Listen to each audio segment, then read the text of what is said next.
Good afternoon, and welcome to the Middle East Forum's webinar and podcast series, Israel Insider with Ashley Perry. I'm Stacey Roman, and I will be moderating this discussion today. We're pleased to have Ashley Perry, advisor to the Middle East Forum's Israel office, join us each week to update us on all the events going on in Israel. Mr. Perry will be giving us a briefing on current Israeli affairs for 15 minutes, then open it up for questions. Should you wish to ask a question, please use the Q&A box located at the bottom of your screen to type your question. And with that, I will turn the discussion over to Mr. Ashley Perry. Thank you very much, Stacey, and good evening from Israel. Excuse me. Obviously, it's been a very challenging week here in Israel. It started last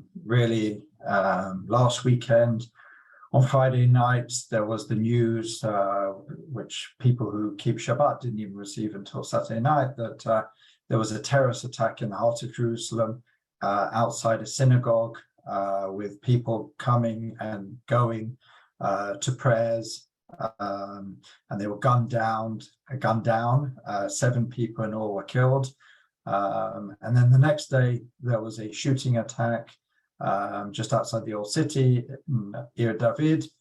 At least 2 people were critically injured. Apparently, at least one of them, who was an off-duty soldier who shot back, is in quite a critical stage.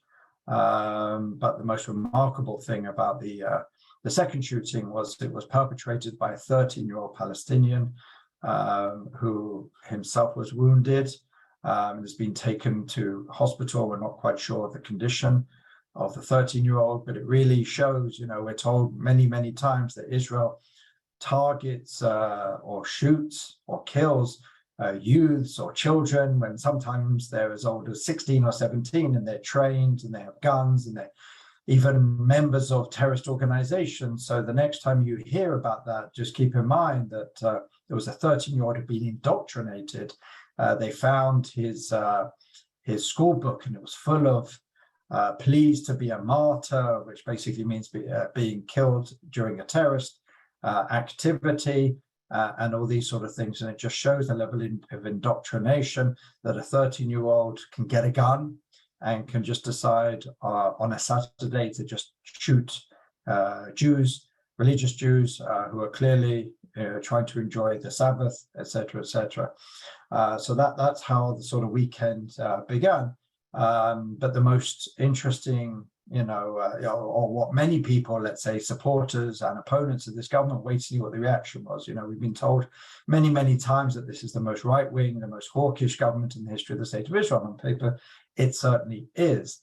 But the reaction was quite interesting. First of all, you had Itamar Ben-Gvir, himself a religious Jew, who is considered the most hawkish element of this government, who, even though he's a religious Jew, as the national security minister, he was on the scene even during Shabbat.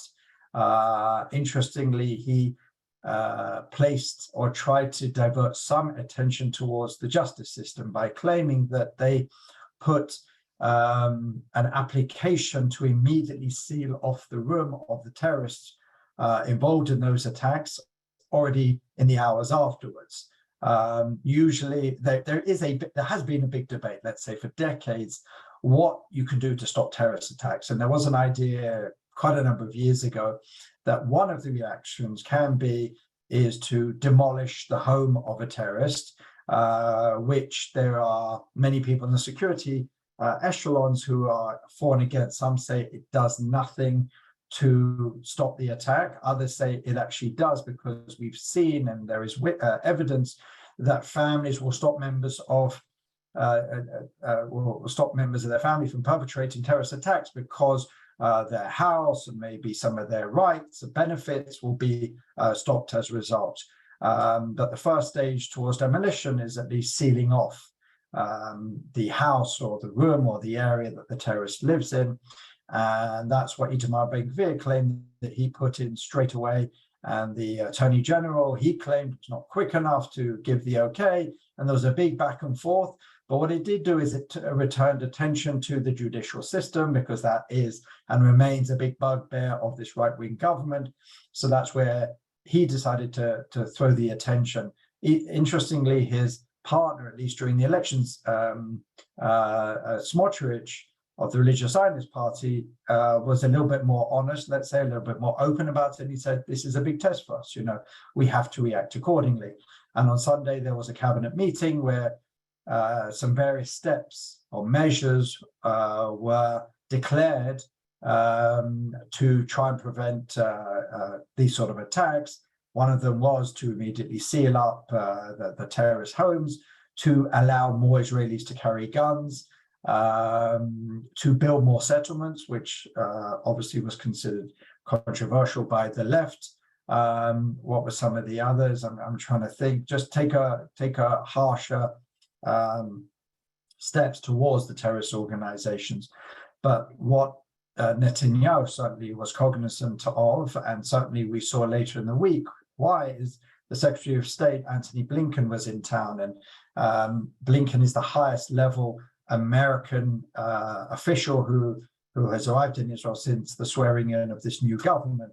And as we've seen many times before, and Netanyahu himself has been caught up in it, the last thing that Netanyahu wanted was to get caught up in a diplomatic incident, do something which could taint, let's say, the visit of Blinken. We go back to that time where the then Vice President Biden came to town, and just as he was in Jerusalem, the Interior Ministry decided to release the details of new settlements, which was considered a big embarrassment. At the time, for Secretary of State Hillary Clinton gave Netanyahu an hour lecture. Then President Obama also, came into the picture. And since then, Netanyahu has been extremely careful not to do anything ahead of these high-level American visits, especially, that could embarrass. But just as importantly, sideline what he wants very much to get across to the Americans, because as we know, Netanyahu is laser focused on the Iranian issue. For him, the meeting with Secretary Blinken, for him, the number one agenda is and always will be Iran. But it's clear that Secretary Blinken has other things on his mind. The issue with the Palestinians, I don't think anyone is in any, anyone really thinks that diplomatic talks could get going, but there is a belief at least that neither side should take steps, unilateral steps against the other. Now, interestingly enough, the Palestinians the week before, after Israel went into Jenin and took out some terrorists belonging to, terrorist organizations, according to Israel, who are about to themselves perpetrate an attack, Palestinian leader Mahmoud Abbas, Abu Mazen, basically said he is ending all security coordination with Israel. Interestingly enough, senior Palestinian officials told Secretary Blinken that not all security coordination is actually being cancelled, and it still goes on in emergency circumstances and at certain levels. So it's clear that what the Palestinians say openly and in threats don't necessarily align. There will always be that level of coordination, regardless of what the relationship between Israel and the Palestinians, quite simply because it serves both interests. It serves Israel because obviously the Palestinians can help with security, but also don't forget these are largely against organizations which threaten Abu Mazen's rule. So, these things are not necessarily because the Palestinians love Israel and want to keep Israelis safe, but it certainly helps them in their interests as well. Tomorrow, Netanyahu is going on his first big visit of his latest term, where he's going to be traveling to France and meeting with President Macron, et cetera, et cetera. So again, that's another date in the calendar, which again, Netanyahu will be very, very aware that he doesn't want too much to be seen as taking steps and basically getting a lecture, especially from a senior European leader, about some of the steps that Israel may be taking, whether it's building settlements or taking down Palestinian structures, which we'll talk about in a minute. So again, a lot of diplomatic activity around a time of heightened anxiety around terrorism, etc. There was talk earlier in the week after these attacks. Again, that first attack was the most bloody a single attack in many, many years, and there was a lot of outrage, and there was a lot of talk of maybe Operation Defensive Shield, that operation at the beginning of the 2000s, led by then Prime Minister Ariel Sharon, which really did root out terror in the West Bank, really did push back the terrorist organizations for many, many years.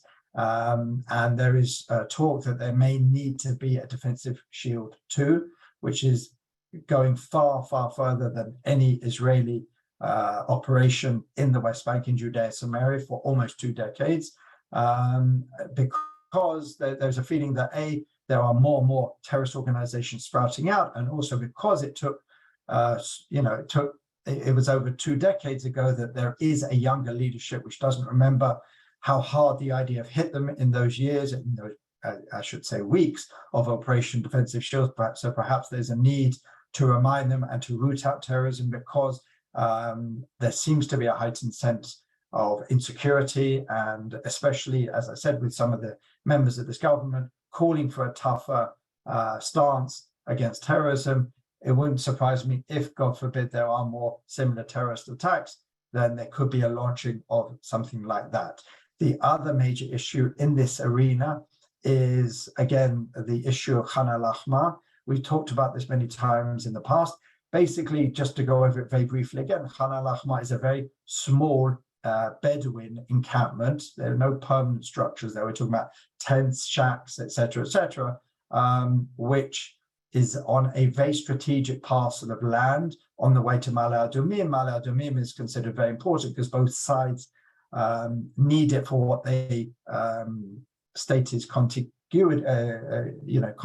territorial contiguity. If there's going to be a Palestinian state, they believe that Ma'ale Adumim is too much into the West Bank for it to remain. The Israelis say they need it to protect the sort of Jerusalem envelope. So it's long been a fight, and this is on the way too. This is basically a very small encampment, as I said, run by one Bedouin clan. There were talks and negotiations a number of years ago, but the Palestinian Authority got in touch with the residents there and made sure that they did not compromise. There was talk of literally moving them 50 meters across the road where it will be less of a problem, etc.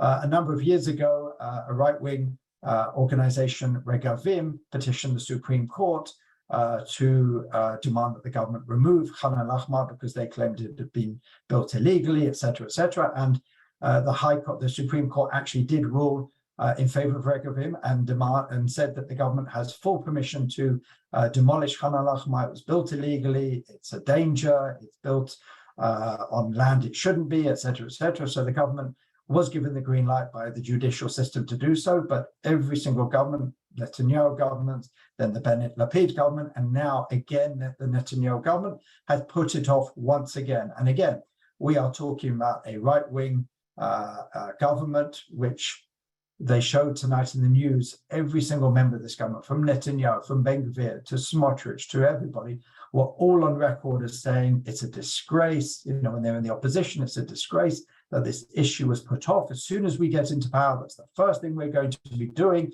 There's going to be no more shows. We're going to act, etc.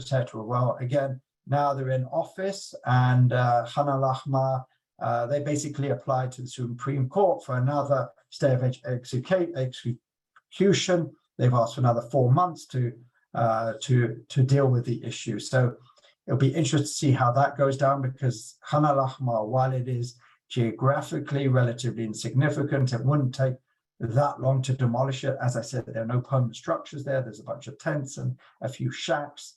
It has become a major symbol in Israeli politics.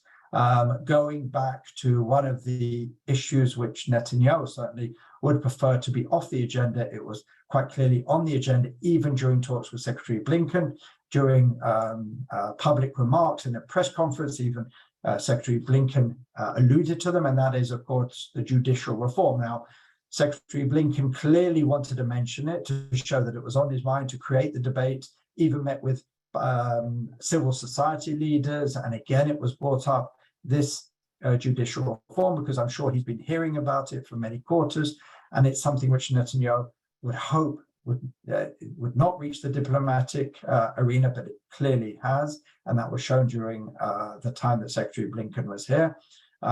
However, the issue is not going away. In the Knesset is moving, forward at a fairly brisk pace. There are three major figures involved, and this is, I think, the most important at the moment. There's Netanyahu, there's Levin, Justice Minister Yariv Levin, and there is Knesset Constitutional and Law Committee Chairman Simcha Rotman. And Simcha Rotman is definitely the most maximalist on this issue. He wants the most severe version of reform, and he is in charge of the relevant committee in the Knesset to make sure that the legislation is going forward. The Justice Minister, Yariv Levin, wants something a little bit more moderate. Most Israelis probably wouldn't be able to tell the difference between the two laws as they stand now, but there are significant differences. I was in the Knesset this week and spoke with some of the people who are dealing with some of these laws, and they pointed out the differences, which may not seem massive, but they are significant. For example, whether a judicial bench can override a law, how much of a majority is needed. Simcha Rotman's basically allows even one Supreme Court justice to dissent, and that would mean that they could not override, whereas Levin's would allow three, which is, a little bit more difficult to attain, and there are various others. Netanyahu would certainly like to compromise on this subject, and he has stated again and again, especially in international media, how he believes that there can be some compromise, but the opposition are not even coming to the table or presenting an alternate view on this, which to a certain extent is true, and we talked about that last week, and neither side are coming down. But at the end of the day, a lot of it's being taken out of Netanyahu's hands, because Yariv Levin and Simcha Rotman in particular are just moving ahead very, very quickly. And it doesn't seem like anything is stopping Simcha Rotman. Even the legal advisor to his particular committee has said that if such a law would be passed, it could only come into fruition in the next Knesset, because you can't change the rules of the game in the middle of the Knesset. That was an advisory opinion. It's certainly not binding, but he was basically given, sort of proverbial slap down by the committee chairman for saying that. Finally, Netanyahu's got another problem in his hands, another headache, and that is, again, he's got at least two, probably more rebels within his own Likud party who have now threatened that they may vote against the government on very important upcoming legislation. The most important being the idea or the law that would allow Aryeh Deri to serve, to return to the government, to return to his ministries. Remember, he was Interior and Health Minister and he resigned last week. They're now trying to pass a law that would override the law or change or amend the law. That means that someone who is indicted or took a plea bargain would not be able to sit in the cabinet. That was the ruling of the Supreme Court, and Netanyahu was forced to fire Deri. They're trying to pass a law. People like Dudi Amsalem, Danny Danon, and apparently others have said that they will not vote for the Deri law, which is a very important law, as one can imagine, if their particular positions, which at the moment are outside of the government, are not seen to. And one can imagine in a government where you only have a 64 majority, if you have four rebels, it could become very, very difficult to pass this law. Other objections to this particular law, the so-called Deri law, are from the religious Zionist camp, Bezalel Smotrich, who believe that really trying to bulldoze this particular law will give ammunition to the judicial system, which has long seen part, at least in part, this judicial reform as having to do very much with personal challenges, perhaps Deri's, more importantly, perhaps Prime Minister Netanyahu's. There is a claim that Netanyahu only became interested in judicial reform when he himself started to be looked into and then subsequently indicted and now under trial for three criminal charges against him, and basically trying to put the first override there specifically for Aryeh Deri would give ammunition to those who say that this whole judicial reform is personally based and would really spoil the greater, as they would put it, the greater judicial reform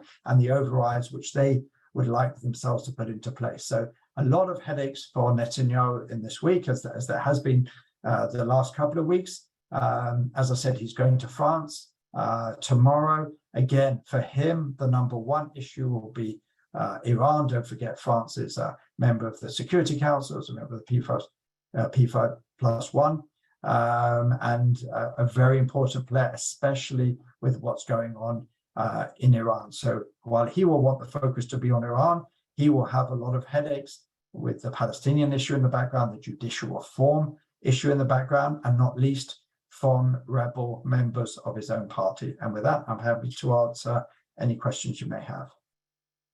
All right, thank you so much. The first question is from Carrie Hillebrand. Yeah, okay. Why can't or won't Israel be more proactive in publicizing the horrid indoctrination that Palestinian school children receive, idolizing terrorism and extolling the glories of martyrdom? Well, simply put, it is, and it has been. I was in the Knesset this week, where this issue was specifically brought up in a forum with the Minister of Diaspora Affairs, and several NGOs, for example, brought up how they have asked foreign governments, specifically European governments, why they are funding incitement in education, why they're not bringing up the issue of the Pay for Slay program that the Palestinians fund, etc., etc. And they basically said that they're ignored. And Israel brings these issues up time and time again, and quite simply, they're fobbed off. There has been a certain amount of success in preventing some of the money. Some countries, I can't remember which one, there was one, I think, in Scandinavia last year that decided to cut funding for parts of the education system until incitement was gotten rid of. So the money isn't flowing as much as it has in the past, and that's partly due to Israel's work in this field. So it's not to say that Israel hasn't been speaking strongly about this. Sometimes they get little victories, as I said, when some countries decide to either pull their funding completely or put some strings, or they claim that they put strings, but at the end of the day, they're basically ignoring the incitement, because it not only hasn't gone away, sometimes it's actually got even worse. Thank you. Eric asks, the left-wing people in Congress claim the Israeli incursions in Jenin do not prevent further terrorist operations in Israel. Is there any way Netanyahu can prove that it does? Well, I mean, that's a really subjective call. Israel isn't about to, it will share certain information with certain allies, but it's not going to release publicly why it undertakes any operation. A lot of it is sensitive.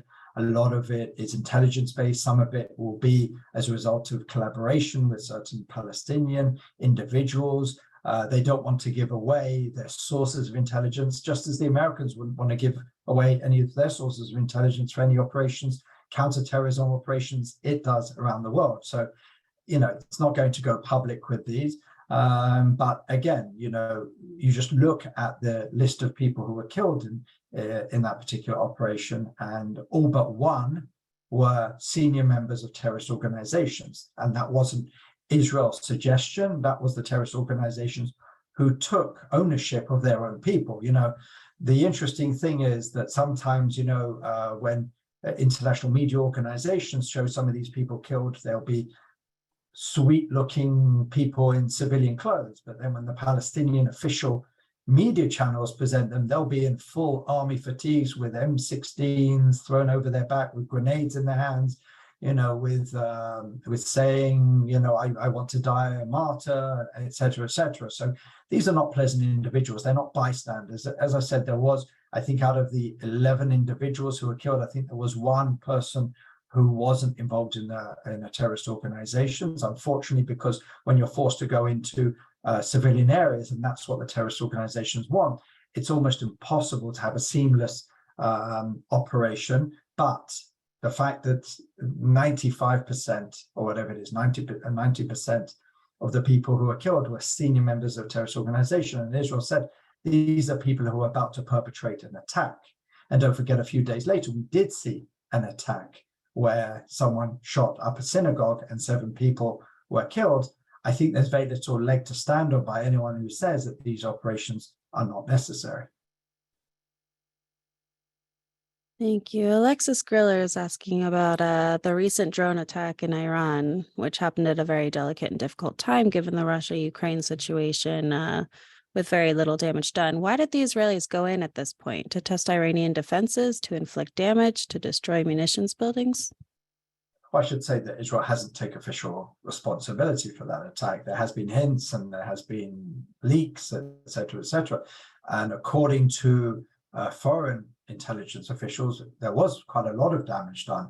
The Iranians are the ones who said that there was little damage done, but they've said that in the past. They said a little bit of the roof was damaged, when clearly some people who took social media videos showed that there was a lot more damage than that. There were, several explosions. Again, global intelligence agencies are saying it was quite a successful attack, and quite a daring attack against Iran. So there's a lot of reasons there. It seems like the West, the Americans and the Europeans are really impatient with Iran.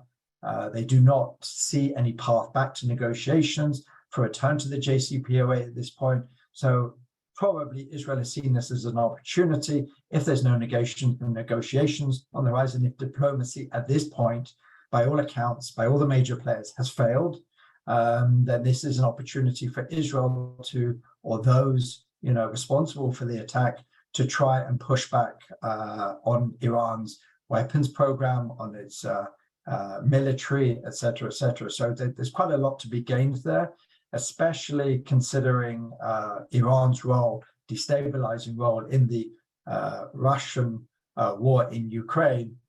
We saw the Ukrainians come out and basically they were quite overjoyed by the fact that Iran, which is supplying Russia with these attack drones, itself was the subject of an attack by attack drones. So there was quite a lot to be gained from these type of attacks, and it seemed like they did a lot more damage than the Iranians like to let on at this point.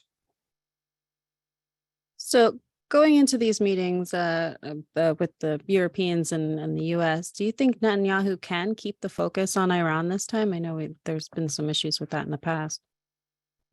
Definitely Iran will be a focus. For Netanyahu, it will always be more of a focus than it will be for his interlocutors, because they have a whole shopping list of things that they want to bring up, especially, take the US, it's a close relationship, Israel and the US, but let's be honest, Israel is the junior partner. There's no doubting that, and that's the reality. So America will always come and with a variety of criticisms and demands, whether it's on the Palestinian issue, whether it's even, I doubt there'll be too many open demands on the judicial reform or internal issues, because there is always that diplomatic caveat that you don't get involved with a friend's internal issues, but it will certainly be a very implicit hint that, we expect A, B, and C, and Netanyahu, who's a seasoned diplomat, seasoned politician, will have understood it, especially with Secretary Blinken's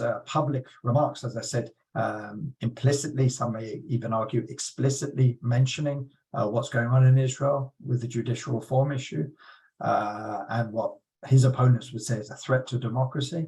But in these meetings, there are a lot of issues which are brought up. For Israel, it's Iran. Nothing else really matters on the same level. Obviously, there's always bilateral relations, and with countries like the US and France, there's a lot to talk about there. But for Netanyahu, who's laser focused on Iran, that will be the top line of any diplomatic meetings. But with someone like President Macron, again, there may be a difference to what will be said publicly and what will be said privately. But of course, Iran will not have the same level of focus that it will from the Israeli leadership. All right. Well, thank you so much. With that, we've come to the close of our webinar and podcast. Ashley, thank you again for taking time to update us this week. For our viewers and listeners, please join us Friday at 1 p.m. Eastern with Dexter Van Zyl discussing a Muhammad picture and Hamline's crisis. Thank you all for joining us, and I hope you have a wonderful day.